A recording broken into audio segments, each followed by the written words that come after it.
Hey, it's Leo, founder and CEO of Ascend AI. Before we dive in, I just want to share a quick note with you.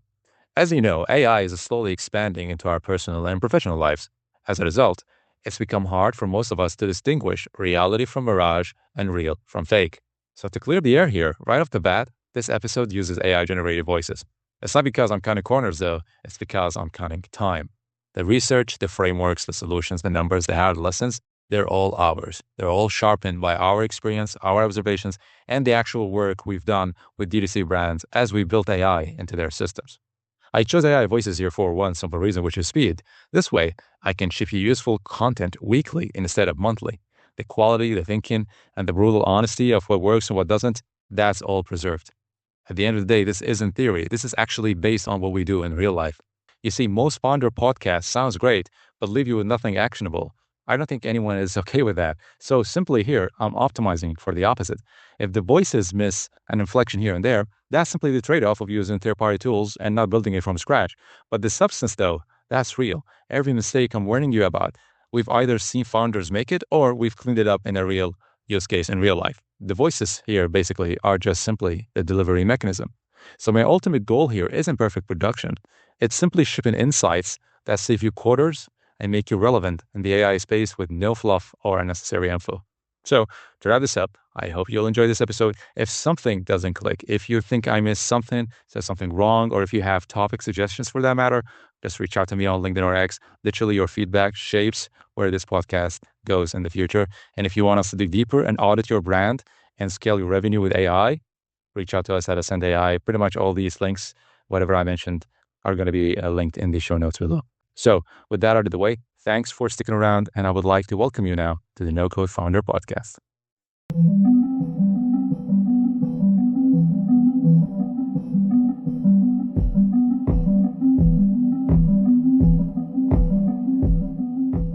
If you are running an e-commerce brand, you know this gut-wrenching decision. You either hit the panic button and launch another, 20% off a site-wide sale. Or a classic move. Or you hold the line on price and just watch your conversion rate start to slide. It feels like a zero-sum game. It does. The discount gives you that revenue hit, but you know it's just quietly draining the lifeblood out of your actual profit margins. That feeling of being trapped, between short-term revenue spikes and long-term financial health is exactly where most founders sit. Right.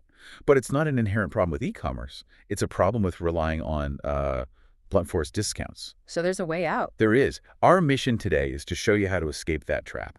We're going to build a refined strategic pricing system that actively protects your contribution margin while, simultaneously lifting your conversion, increasing average order value, or AOV, right, and building customer loyalty without teaching them to just wait for a coupon. I love that framing, escaping the coupon addiction. So this deep dive is going to be intensely practical, ROI focused. Absolutely. We're going to define the critical terms needed to set this all up: contribution margin, lifetime value, or LTV. Next, MAP compliance. And then we'll define precisely where the excitement of AI helps, and maybe more importantly, where human strategy is completely non-negotiable. We have to start with the foundational math.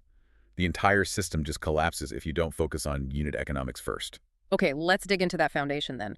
Why is focusing on the individual order, the unit economic model, the most critical first step? Well, because founders often mistakenly treat all revenue the same. How so? They look at two orders, both for $100, and they just put them in the same bucket. Okay. But if order A had a high return item, was shipped across the country with priority mail, and had high payment processing fees, that $100 is way less valuable than order B, which was, say, a low-return accessory that shipped cheaply. They're not equal at all. Not even close. So to correct this, we have to define the indispensable metric, contribution margin, CM. Right. And CM is what's left over after all the variable costs, isn't it? Exactly. It's not just your cost of goods. This has to include shipping, pick and pack labor, payment processing fees, and crucially, a realistic allowance for returns based on that product's historical data. So until you nail down CM per SKU, every pricing decision is basically just guesswork. You're flying blind. And once we have that CM number, the brutal math of the site-wide discount becomes crystal clear. It does. So let's say I'm doing well, my blended CM is 55%. If I apply a 20% site-wide discount, walk me through the true impact on my profitability. It's counterintuitive and often shocking for people. You're not just losing 20%. That 20% comes off your selling price before you even cover those variable costs we just defined. So if your variable costs are, say, 45% of the selling price, Applying a 20% discount doesn't leave you with 35% margin. It cuts your profit margin from 55 cents on the dollar down to about 35 cents on the dollar. Wow. So on a $100 item, my profit drops from $55 to $35. Correct. That 20% discount has caused a 36% reduction in profit per order. That's huge. It is. And it means to make the same dollar amount of profit you were making before, you now have to sell nearly twice the volume. Which is almost never going to happen profitably. Exactly. This is why our core rule has to be judge every single pricing action, every offer, every bundle based on its effect on profit per session, not just conversion rate. Profit per session, that's the necessary painful shift. But before we design any offer, we have to become pricing detectives. I like that. We need to diagnose the actual problem because a lot of the time, the problem isn't price at all, is it? What reports do we need in this diagnostic phase? You need to pull 4 detailed reports and look for patterns. First, product level margin. True CM per CEO. Okay, what we just discussed. Second, SKU velocity. Yeah. So which products are dead stock and which are selling out fast? Got it. Third, return rates and the reasons why. Yeah. Is it fit, quality, or just buyer's remorse? No. And fourth, cohort health. You're analyzing the health of your customer base using the LTV to CAC ratio. Hold on, let's just clarify that one for a minute. LTV and CAC are thrown around a lot. What are we actually looking for in that LTV to CAC ratio? So LTV is lifetime value, the total net profit you expect from a customer over their entire time with you. Right. And CAC is the customer acquisition cost, what you spend on marketing to bring them in. A healthy brand should aim for an LTV that's at least 3 times the CAC, a 3-to-1 ratio. And if it's not, if it's, say, 1-to-1? Then a discount might help your short-term conversion, but you're just locking in a fundamentally unprofitable business model. You're losing money on every new customer. That's a key takeaway. So how does this detective work point us to the right pricing solution? The report dictates the strategy. If you see high returns from poor fit, the best investment is a virtual try-on tool, not a discount. Right. If you see specific SKUs with low velocity dead stock, those become the anchor for an inventory-aware bundle to clear them out. It replaces guesswork with surgical precision. Diagnosis complete. Now we build the guardrails. You mentioned 4 building blocks: floors, fences, bundles, and tests. Let's start with the financial non-negotiables. Floors. Floors are your financial guardrails. It's the absolute minimum selling price per SKU, determined by your variable cost plus your mandatory profit target. So if my CM goal is 40% and my variable cost is $30. Your floor is $50. And you hard code this into your system. No offer, no employee, no flash sale goes below that line, ever. And the danger of skipping that step, just relying on gut feel. It's fatal. I mean, imagine a low-margin flash sale. A founder might think, okay, 10% off is fine. But if they didn't account for, say, high shipping costs or a higher return rate on that item, that 10% off could push the CM to 0 or even negative. You're losing money on every sale. Literally. The floor ensures every single transaction remains profitable. So the floor is non-negotiable. Next up, fences. Fences protect your margin by defining who gets an offer and under what conditions. This is paramount because the biggest waste of margin is giving a discount to someone who was already going to pay full price. Sure. So fences let you segment. You can target just first-time buyers or only VIPs or a specific test market. It ensures the discount is used precisely where it can drive new behavior. Don't spray and pray with discounts. Build fences. Now let's get to the exciting part. Bundles. A well-architected bundle feels like a fantastic deal for the customer, but is secretly a margin protector for the brand. Yes, the secret is in what we call value architecture, basically blending margins. Let's use a direct-to-consumer skincare brand as an example. Okay. Say your hero moisturizer sells for $50, but it's high CUGS, so it has a lower CM of 40%, which is $20 profit. Right. Then you have a high-margin serum that sells for $40, but it has a CM of 75%. That's $30 profit. So if they buy separately, they spend $90 and you make $50 in profit, blended. Exactly. But now you bundle them and you offer a 15% discount. So the total is $76.50. The customer feels like they got a deal. But what you've done is you forced them to buy the high-margin serum. Oh. If they only came to buy the low-margin moisturizer, you would have made only $20 profit. By introducing the high-margin product through the bundle, even with a discount, you've increased AOV, introduced a new product, and your effective profit is much higher than that single item purchase would have been. That is truly maximizing promotional ROI. Okay, that brings us to the final building block, tests. If we're tracking profit per session, how do we prove our bundle is actually working and not just, cannibalizing sales? The absolute crucial guardrail in testing is the holdout group. The control group. Exactly. You must never launch a promotion site-wide without one. You allocate a small segment of your traffic, say 5 to 10%, to see no offer at all. And you compare the results. If the segment with the bundle has a higher profit per session than the holdout group, your test is a success. It's incremental. If the holdout group is more profitable. Then your discount is just eating into full-price sales that would have happened anyway. Precisely. And you also have to monitor guardrail metrics, like spiking return rates or more support tickets about pricing confusion. Those are bad signs.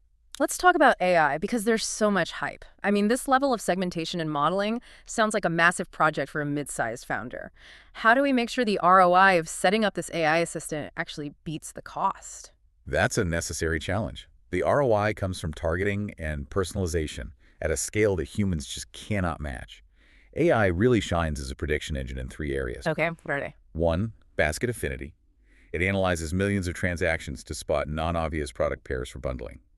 It might see that a specific shade of lipstick is often bought with a specific primer. And then you can recommend that bundle. Instantly. 2 is segment scoring, using RFM recency, frequency, monetary value to identify and perfectly time offers for VIPs or, customers who are at risk of churning. So you stop blasting discounts at people who just bought yesterday. Exactly. And 3rd is elasticity estimation. It models how sensitive demand is to a price change, so it can tell you which products can tolerate a price increase versus which ones need a discount to clear inventory. So AI provides the data and the timing, but the human is still the boss setting the rules. What key guardrails does that human manager need to enforce to protect the brand? The boss sets the ethical, legal, and brand constraints. First is MAP, compliance minimum advertised price. The legal agreement. Right. AI doesn't understand legal agreements, so humans have to hard-code that floor. Second is ensuring fairness. We have to avoid predatory, hyper-personalized pricing that can cause massive backlash. The AI wants profit, but the human wants brand longevity. Perfectly said. And third, you need the off switch. A clear protocol to instantly revert any automated suggestions that violate your brand's integrity or financial rules. That framework, AI as assistant, human as boss, is vital. So let's explore some alternative offers that don't rely on a simple percentage discount. How do we shift the customer's mindset away from expecting 20% off? We use offers that protect margin by driving up AOV or replacing cash discounts with perceived value. First one is threshold incentives. The classic free shipping over $75. Right, but it has to be set using our doodle math. If your AOV is $60 and shipping costs $10, setting the threshold at $75 means they have to add $15 of product. You have to ensure the contribution margin from that extra $15 is greater than the $10 shipping cost you're absorbing. Otherwise, you're losing money to gain AOV? You are. Second, gift with purchase. Use a high perceived value item that has a very low cost to you. A travel size, a custom applicator, which generates excitement but leaves your list prices totally intact. And third, the holy grail, non-price value. This is early access to new products, extended warranties, double loyalty points, free personalization. Things customers value that don't cost you much. Exactly. They train customers to engage based on loyalty, not just price. So that's the core strategy, using fences and value to avoid promo addiction. How do we manage the cadence of these offers so they feel exclusive? It's all about segmentation and specificity. You have to stop the monthly site-wide email blast. Okay. Instead, use your RFM scoring and your fences to run highly targeted campaigns. A high-value VIP who hasn't purchased in 6 months gets an exclusive early access offer. A first-time buyer who abandoned their cart gets free shipping. So different offers for different people. And VIPs must get demonstrably different, better offers than everyone else. And if you have to raise prices, be transparent about why. Explain input costs, and always grandfather in existing subscribers to maintain that trust. Let's finish with practical implementation. For the founder listening who wants to start tomorrow, what does a highly actionable 3-phase, 90-day rollout plan look like? Okay, here's the immediate plan. Days 1 to 30. Foundation and audit. The homework. You calculate true CMs, set those immovable price floors for your top 20 SKUs. You analyze data to define your fences, your VIPs, your at-risk customers, and you document all your MAP constraints. Okay, month 1 is all about the numbers. Month 2, days 31 to 60. Activation and testing. You launch your first tests, 2 or 3 margin-blended bundles, A/B testing them with that crucial holdout group. Right. You set your first profit-optimized threshold incentive. You turn on basic AI recommendations, like complete the set, but with human approval. And you track profit per session like a hawk. Got it. And the final month? Days 61 to 90. Scale and refine. Now you get strategic with inventory, introduce bundles built around clearing specific dead stock. Test a gift with purchase head-to-head against a small discount to see which drives better LTV. And lock down the tech. Implement single-use codes, block coupon stacking, use server-side validation, prevent any leakage.